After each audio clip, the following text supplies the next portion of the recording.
is Tim Byrne, Almost Live. I'm at the College of Skilled Trades of Canada. Me and Ralph are going to shoot the shit about educating and training people in the art of plumbers and electricians. Right? There you go, folks. Plumber side. I'm walking around this trade school. It's kind of cool. They rip out the plumbing, install the plumbing, and then put it back in and rip it out. I'm not sure how everything works yet, but I will promise to figure it out and tell you all about the school and how you can become a licensed plumber or a licensed electrician. Look, they got shitters everywhere. It's a lineup of toilets. I just love the shitters. Ralph's been doing this for a long time now. He actually owns an electrical business and decided that he couldn't handle waiting for trained people to show up, so he decided to get his own training going. Kind of neat when you think about it. It's a great school. I really like this. I'm actually overwhelmed by what it looks like, how they operate, the practicality of it all. I'm going into their classroom now. I don't know if you can see that. Kind of cool. This is amazing. Actually, I've been in here once before, a long time ago, and I was fascinated then, and even more so now. I just find the whole idea of being able to do practical school amazing. And I wish back in my day they had this. It's funny, the glass and door industry doesn't have this. It's probably one of the most unregulated industries there is in Ontario, if not in North America. And if we only had the opportunity to send our young journeywomen into a classroom setting for 12 weeks, I think it would really add value to the industry and give everybody a fighting chance to get going. Just really neat, eh? Look at that. My name is Tim Byrne. This is Tim Byrne Almost Live. We're going to start our interview any second. I'm just waiting for Alex to show up. I want to thank Stadia Door and Glass. They're always rock stars. And I want to thank Burn On Demand Handyman. What are you guys going to learn today? Today's over. Is it? Yeah. It's nap time. This is where plumbers learn how to drink and do coke. What do you have? Big shoes to fill. Right now he's working at St. Philip's. Oh, your size to follow. I'll leave them alone. They look like they're trying to wrap up. Hi, I'm Tim Byrne. This is Tim Byrne Almost Live. I'm at STC here in we're in Concord, I guess. Concord, Ontario? No, we're not. Woodbridge. We're in Woodbridge. We're in Woodbridge. Woodbridge. Come on. Paint Chips, you are so not allowed to talk during the show. Okay. I'm with the owner of the Skilled Trades College of Canada. Correct. Is that, even though you only have the one office right now, going to two? We have 2 going to 3. Oh, where's your first one? Here? Woodbridge. This is the very first one. Correct. Where's the second one? Mississauga. Oh, right on. Okay. And then the third one's going to? Barrie. When's that one open? February 19th. It's a 12-week program that you typically offer for most trades, whether it's masonry, plumbing, or electrical. And general contracting. Okay. What's the general contracting course? Exactly that. Touches upon probably... You get back to work. Go buy some coffee. Right. That was me for a long time. When I was a kid in grade 8, funny enough, I sat with a lovely lady named Mrs. Cochran, and I was in a special ed class. I'm a sped kid. Mm-hmm. I couldn't read or write properly, dyslexic, wrote backwards. Okay. And they made me do an IQ test. You can shut up, Paint Chips. They made me do an IQ test at the time with my mom. It was a 4-hour thing, blah, blah, blah. And they were really concerned about me because I was getting 45%. Right. And when they finished the IQ test, at the time, this is going back a long time for anybody who remembers this, in Richmond Hill, there was a school called Don Head. Oh, I remember Don Head. Right. Don Head Trade School. Yeah, we used to make fun of Don Head students all the time. Right. Where are you going, Don Head? And at the time, when I finished my IQ test, Mrs. Cochran said to my mother in front of me that Tim was too smart to go to trade school. Oh, wow. Okay. Okay, so I, though, hated normal academia. Like, mm-hmm. I mean, I didn't want to be in school in grade 8. I quit school when I was 15, right. About 2 weeks before my 16th birthday. And my mother looked at me with the day I said I wanted to quit, and she knew it. She knew it was coming. And she looked at me and she went, "You should have gone to Don Head when you could have, because you would have learned something that you could have taken with you for the rest of your life." Is it primarily like a trade school? Was that? It was at the time, yeah. So didn't know that. You did carpentry, cabinet making. Okay, I didn't know that. At the time, I guess it was typewriter repair and appliance maintenance. And today they don't do typewriter repair, but they had all those kind of intricacies along with English and math and stuff. But it was all orientated towards you getting a job in a trade after you were done high school. The perception that I remember as a Yeah, kid. it was stupid kids went there. Yeah, I swear, not to be rude. It's just the truth. No. All the stupid kids went there, right? That's what I knew it as that too. At the time, I wasn't offended because I hated school so badly. And I took a tour of Don Head, and it was table saws and woodworking and auto body, I guess right? that's why Mechanics. It was all that stuff, but they literally refused. And it's just funny that today, probably some of the highest paid people are in the trades. So to be in the top 10% income earners in Canada, by Stats Canada, you need to make $80,000 or more to be in the top 10%. And when you think about it, a good plumber, a good electrician, a good door and glass guy, a good tradesman, period, making 80K is your goal. I mean, that's to be in that top 10%. Okay, so that wasn't, you go back 30 years ago, 40, well, I'm 51. You go back 40 years ago, and people looked at trades like you were all a bunch of monkey assholes who were good enough to sweep up my floor, but not good enough to run my business. Right. And now today, those same tradespeople are the ones that are running the businesses. They're the driving force. Actually, they're the driving force of the economy. Absolutely. And then you decided you own an electrical contracting business yourself. We do. What's the name of your electrical contracting business? Neutron Electrical Contracting. Neutron. I like Jimmy Neutron. You got it. Yeah, okay. Neutron Bomb. And how long have you owned that for? 10 years. How long have you owned the school for? 10 years. Okay, so what happened 10 years ago at the time? So you went out on your own. So I'm going to open my own electrical contracting company. What was that next step to get to open up a school? Yeah, within 8 months. So I found a lot of trouble when I first opened up the business because I didn't have a lot of experience. I was great on the tools, but I was horrible in the office. So business started to slow down, and not to mention my experience has always been when you want good people, it's hard to find. That's forever been the case. Everybody. That's every trade. Right. And so we had a little bit of time in our hands. We were learning the business and just thought, what a great idea to diversify a little bit and do some training and find my own. And my first intent was to really help myself. Didn't think it would ever grow to this. And here we are 10 years later. And that's a far stretch, though, from being an electrician to open up your own school. No. How'd you decide the course curriculum?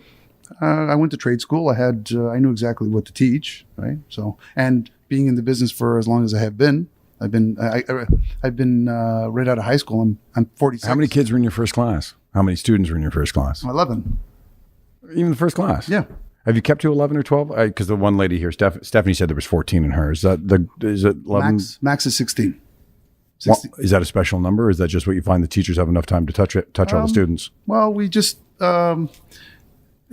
it worked between the size of the class and then ratio to reaching to each student, so it just made sense. Over the last 10 years, Which business do you like better? Do you like the electrical contracting business better, or do you like the teaching business better? Teaching business is a lot better in the sense that it's consistent. Every job, every class, I pay a teacher 360 hours. It doesn't turn into 361. It's always 360. So it's fixed. Costs are fixed. I like that. That's amazing. So, and as long as I can deliver an awesome product or program to people to get jobs, it sells itself. But forget about the actual running of the business. Did you get better pleasure out of running the school? Because you get to see great women. The two women that we just had here today, there's rock stars. You. But the two ladies that were on the show, I mean, they were rock stars. That, to me, on a psychological level, I go, you get a lot of, when I see that, you go, you get a lot of enjoyment in the fact that you're helping these people for sure. Yeah. But I love construction in general, right? And they really are meshed together. They're one feeds the other, right? By the softness of your hands, you don't touch tools anymore. You haven't touched my hands. They were on my penis earlier off camera, and I can tell that you haven't touched tools in a long time, nor your own, because you didn't know how to handle mine. And I'm leaving. You just do the total administrative side of your business now, Yes, correct? Yeah. So how many guys you got in the electrical business? 20. And how many teachers do you have here? 15. Holy shit. And do you find that a lot of the guys from your electrical contracting side, do you develop them into teachers?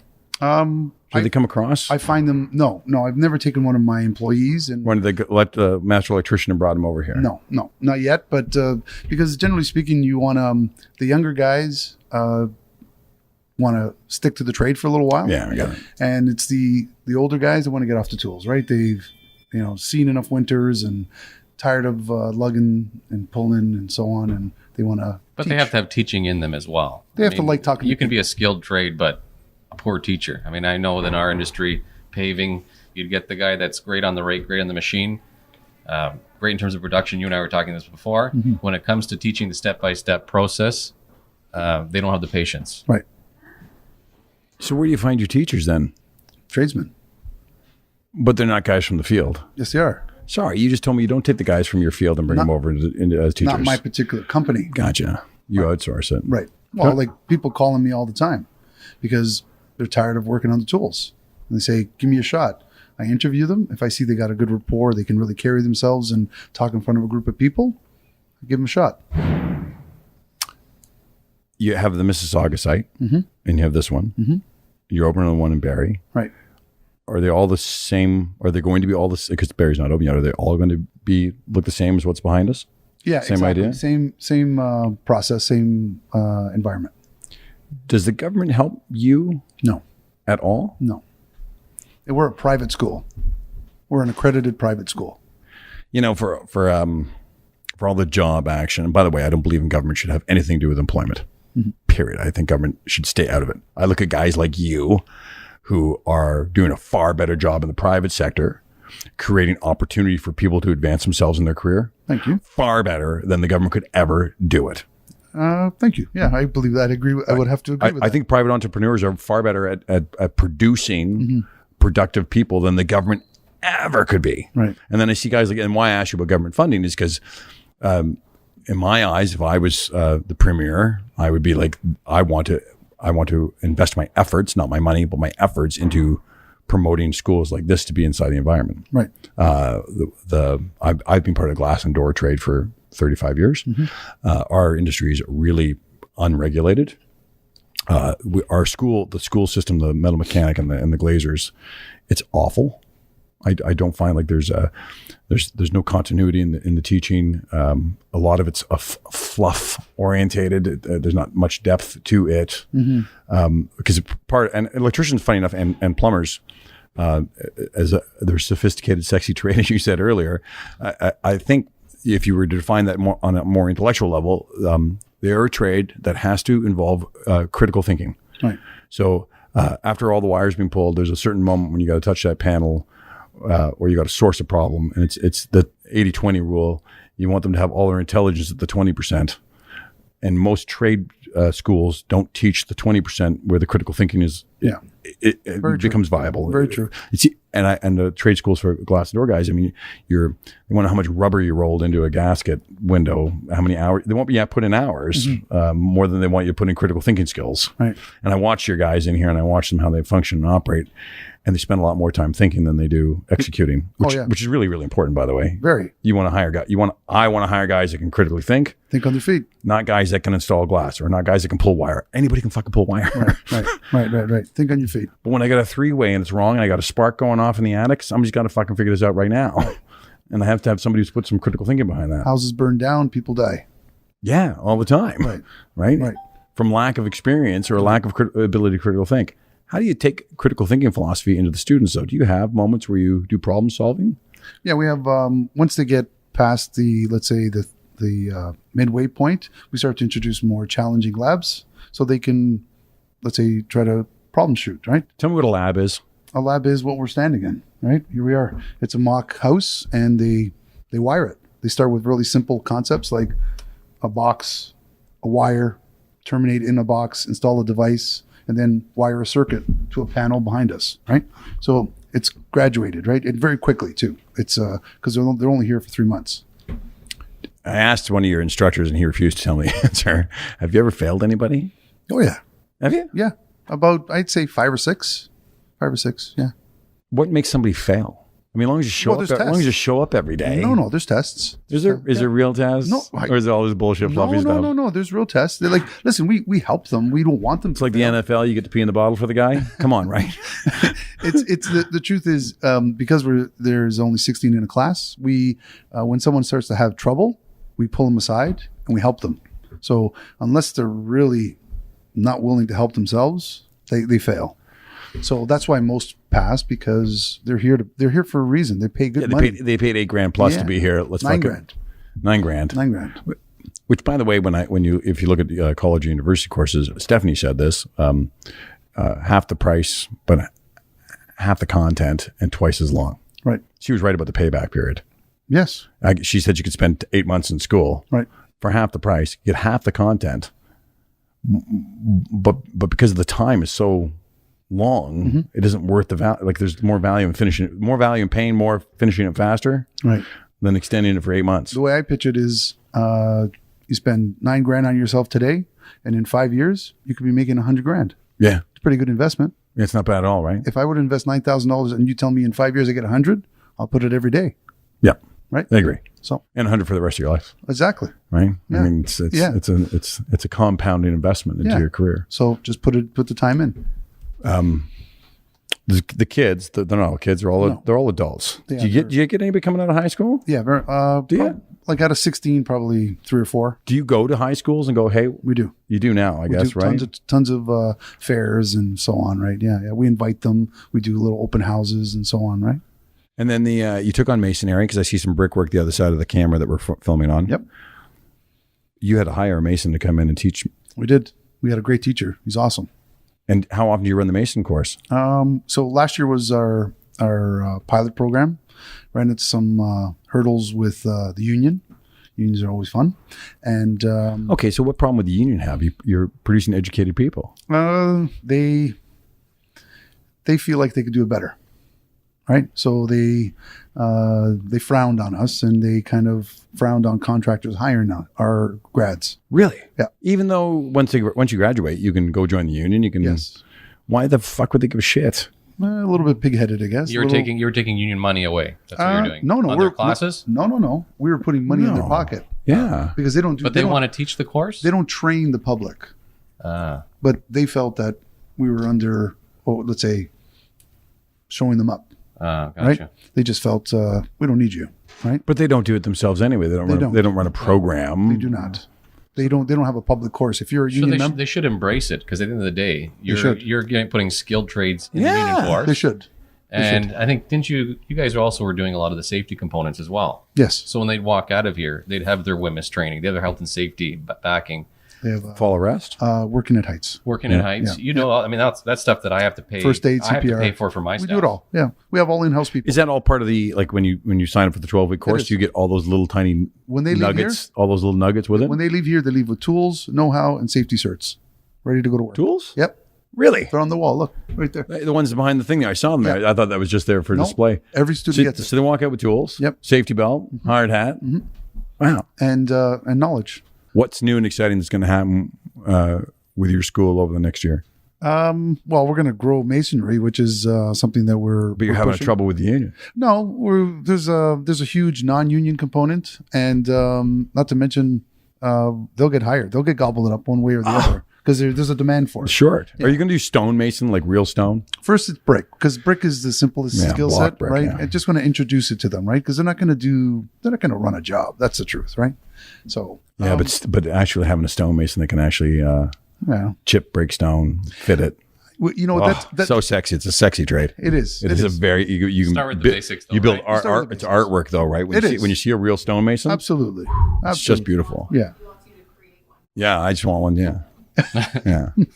Well, I hired a stonemason for my house in Aurora, and I went and bought a barn, and I took the foundation out, and I retumbled the stone. Oh wow. And I had a stonemason, and I literally had him take these big boulders and chip them all into place. Oh, wow. And make a fireplace out of Cool. it. It was beautiful. Took him forever. And looks beautiful, I'm sure. Oh, and it's forever. It's a Yeah. lifetime fireplace. But the stonework, when you get a really good guy and he fits it, it's like a jigsaw puzzle, and he makes it just look. Yeah.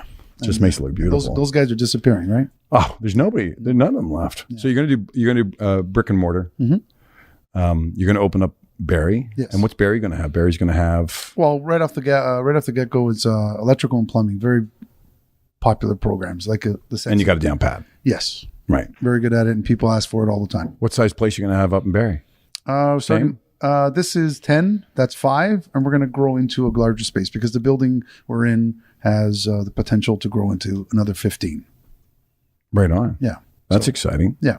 How many students do you think you'll push out of that one? I think it's going to be our busiest location, personally, because it's a blue collar town, very trade friendly, and I'm surprised you didn't go to Pefferlaw or Keswick. That's another trade town. there's so many places, right? There's so many places, but I like Barrie.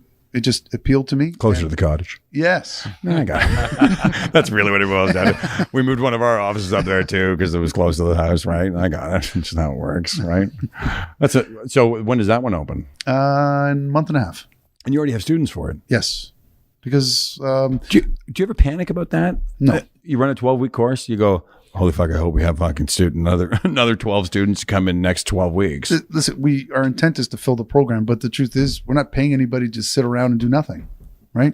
So the classroom's there. Except for the building. Well, okay, but so you push, right? You got to push. Do you got salespeople for it? We do. You do? Yeah, we have 4 sales staff. Can I ask how they sell? Well, I bring the clients, the potential clients, to them. So we advertise on Google and radio and TV and print and whatnot, and we get inquiries all the time through our website. It's all web driven. So we present to them 300 inquiries a month.